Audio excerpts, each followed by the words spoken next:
हमारा दिल कमाल का अंग है ना? ये लगातार शरीर की बदलती ज़रूरतों को पूरा करने के लिए खुद को एडजस्ट करता रहता है, चाहे हम दौड़ रहे हों या फिर आराम से सो रहे हों। तो सवाल ये उठता है कि ये कमाल का एडजस्टमेंट होता कैसे है? आखिर दिल को कैसे पता चलता है कि कब रफ्तार बढ़ानी है और कब धीमी करनी है? चलिए, आज इसी शानदार रेगुलेटरी सिस्टम के राज खोलते हैं। ठीक है, तो इस पूरी कहानी का मकसद एक चीज को कंट्रोल करना है, कार्डियक आउटपुट। आसान भाषा में कहें तो ये 1 मिनट में दिल से निकलने वाले खून का टोटल वॉल्यूम है। यही वो नंबर है जिसे शरीर की जरूरत के हिसाब से हर पल बदलना पड़ता है। तो ये कार्डियक आउटपुट कंट्रोल कैसे होता है? बस दो आसान चीज़ों से, हार्ट रेट यानी दिल कितनी तेज़ी से धड़क रहा है, और स्ट्रोक वॉल्यूम मतलब हर धड़कन में कितना खून पंप हो रहा है। बस इन दोनों को ऊपर नीचे करके ही दिल अपना काम करता है। चलिए अब कंट्रोल की पहली लेयर को समझते हैं, दिल की अपनी अंदरूनी समझ। ये एक ऐसा ऑटोमेटिक सिस्टम है जो किसी बाहरी सिग्नल के बिना काम करता है, मानो जैसे दिल का अपना खुद का दिमाग हो। यहीं पर एक बहुत ही मजेदार कॉन्सेप्ट आता है, फ्रैंक स्टार्लिंग नियम। इसे एक रबर बैंड की तरह समझिए।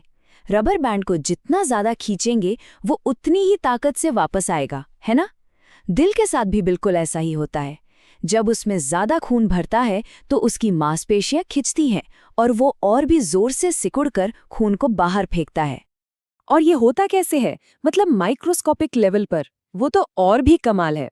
जब ज्यादा खून दिल में आता है तो मांसपेशियों के फाइबर खिंचते हैं।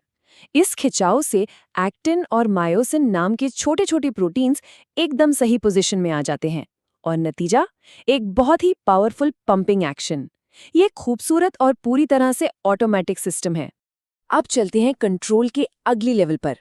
ये दिल के अपने सिस्टम से बाहर की बात है। इसमें शामिल है हमारा नर्वस सिस्टम, जो एक कमांड सेंटर की तरह काम करता है और दिल को सीधे सीधे ऑर्डर देता है। इसे समझने का सबसे अच्छा तरीका है एक गाड़ी की कल्पना करना। सिंपैथेटिक नर्वस सिस्टम है गाड़ी का एक्सेलरेटर। ये नॉरपिनेफ्रिन नाम के केमिकल से दिल की स्पीड और पावर को बढ़ाता है। और वहीं दूसरी तरफ पैरासिम्पैथेटिक सिस्टम है ब्रेक। ये एसिटाइल कोलिन का इस्तेमाल करके दिल को धीमा कर देता है, जो खासकर आराम करते समय एक्टिव रहता है। तो ये एक्सेलरेटर कब दबता है? सोचिए, उन सभी हालतों में जब शरीर को ज्यादा पावर की जरूरत होती है, जैसे कि एक्सरसाइज के दौरान, जब डर या तनाव महसूस होता है, या फिर जब ब्लड प्रेशर खतरनाक रूप से गिर जाता है। इन सभी मामलों में सिंपैथेटिक सिस्टम दिल को तेजी से काम करने का सिग्नल भेजता है। लेकिन रुकिए, कहानी अभी खत्म नहीं हुई है।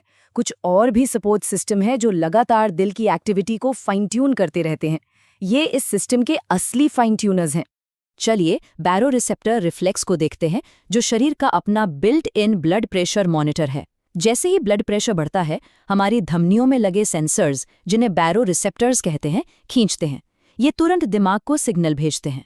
जवाब में दिमाग ब्रेक यानी पैरासिम्पैथेटिक सिस्टम को एक्टिव कर देता है, जो दिल की धड़कन को धीमा करके प्रेशर को वापस नॉर्मल कर देता है। तो समझिए कि ये जो ऑटोमेटिक फीडबैक लूप्स है ना, ये एक सेफ्टी नेट की तरह है। ये पक्का करते हैं कि प्रेशर बहुत ज्यादा या बहुत कम ना हो जाए। इनके बिना तो सिर्फ खड़े होने या बैठने से ही हमारा ब्लड प्रेशर खतरनाक लेवल तक गिर सकता है। ये सिस्टम को स्टेबल और सेफ रखते हैं। नर्वस सिस्टम के अलावा हमारे खून में तैरने वाले केमिकल्स और हार्मोन्स भी दिल पर सीधा असर डालते हैं। एड्रेनलिन, जिसे फाइट या फ्लाइट हार्मोन भी कहते हैं, नर्वस सिस्टम के एक्सेलरेटर को और भी ज्यादा बूस्ट करता है। वहीं कैल्शियम और पोटेशियम जैसे आयन दिल की हर एक धड़कन की ताकत को घटाते या बढ़ाते हैं। ये एक बहुत ही कॉम्प्लेक्स केमिकल बैलेंस है। ठीक है, तो अब तक हमने सारे अलग अलग पुर्जे देख लिए। अब चलिए इस सब को एक साथ रखकर देखते हैं कि एक्सरसाइज जैसी असल सिचुएशन में ये सब एक ऑर्केस्ट्रा की तरह मिलकर कैसे काम करते हैं। तो जैसे ही एक्सरसाइज शुरू होती है, एक जबरदस्त तालमेल देखने को मिलता है। नर्वस सिस्टम एक्सेलरेटर दबाता है, एड्रेनलिन हार्मोन खून में घुल जाता है, मांसपेशियों से ज्यादा खून दिल में लौटता है, जिससे फ्रैंक स्टार्लिंग मैकेनिज्म एक्टिव हो जाता है।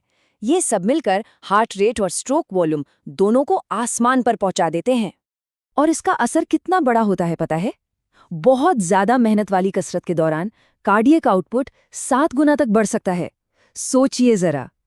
ये इस सिस्टम की अविश्वसनीय रेंज और ताकत को दिखाता है। ये कुछ ही सेकंड में एक शांत इंजन से रेसिंग इंजन में बदलने जैसा है। सच में कमाल है। और आखिरी नतीजा क्या होता है? एक परफेक्ट मैच। दिल ठीक उतना ही खून पंप करता है जितनी उस पल में शरीर की मांसपेशियों को जरूरत होती है। न एक बूंद कम, न एक बूंद ज्यादा। सप्लाई और डिमांड का एकदम सटीक और तुरंत मिलान। तो जैसा कि हमने देखा, ये कोई एक मैकेनिज्म नहीं है, बल्कि कई लेयर्स वाला एक अविश्वसनीय रूप से खूबसूरत और तालमेल से भरा सिस्टम है जो हमारे दिल को चलाता है। दिल की अपनी अंदरूनी समझ से लेकर नर्वस सिस्टम और हार्मोन्स के बाहरी कमांड्स तक, ये पूरा रेगुलेशन सिस्टम ये पक्का करता है कि हमारे शरीर को हमेशा वो मिले जिसकी उसे ज़रूरत है। ये सच में कुदरत की इंजीनियरिंग का एक नायाब नमूना है। हम शायद ही कभी इस पर ध्यान देते हैं, क्योंकि ये बस अपना काम करता रहता है चुपचाप। लेकिन ये सोचना ज़रूरी है, क्या होगा जब इस परफेक्ट बैलेंस वाले सिस्टम का कोई एक हिस्सा, चाहे वो एक नर्व हो, एक रिसेप्टर हो या हार्मोन का लेवल हो, काम करना बंद कर दे। ये हमें इस सिस्टम की अहमियत और इसकी नाजुकता की याद दिलाता है।